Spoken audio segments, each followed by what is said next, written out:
In December last year, Honda built its 100 millionth car.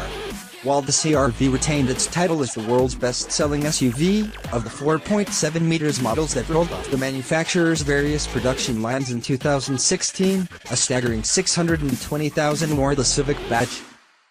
Now in its 10th generation, the family-focused hatchback has come a long way since it was first launched in 1972.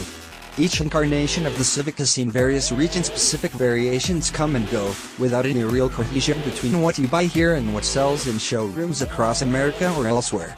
With the latest version of the car, however, Honda has pooled resources to create a dedicated team for the very first global Civic. 1/3 of Honda's entire research and development budget has gone into the new Civic, to create the car that large project leader Mitsuru Kariya describes as solid, sleek and fun to use. Built in Sweden and tested throughout Europe, the new Honda Civic gets a completely new platform, new engines, and new transmissions. There is loads of new technology, while the styling of the Japanese design body pulls it into line with the brand's latest HR-V and Jazz models.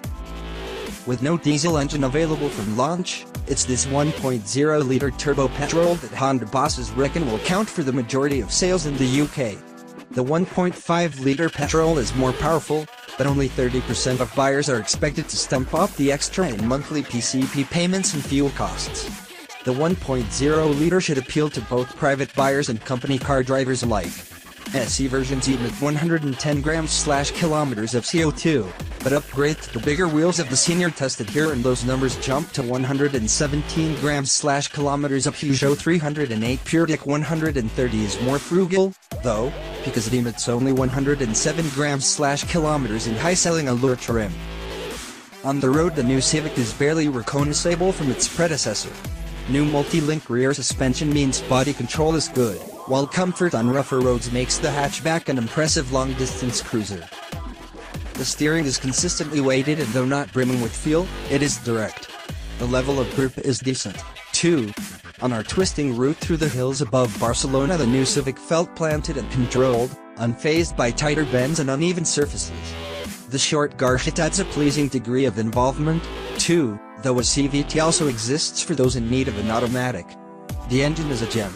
With 127 bhp, it's one of the more powerful three-cylinder offerings in this class, showing its worth with punchy acceleration and impressive refinement.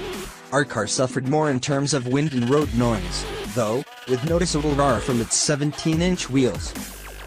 Like the old car, the new Civic should prove practical enough for young families. The 478-liter boot is 1 liter bigger than it was in the old car, with a sizable well under the floor. The total volume with the rear seats folded is slightly smaller, but it should suffice for the occasional trip to the tip. In fact, the capacities are almost identical to those of the current Volkswagen Golf.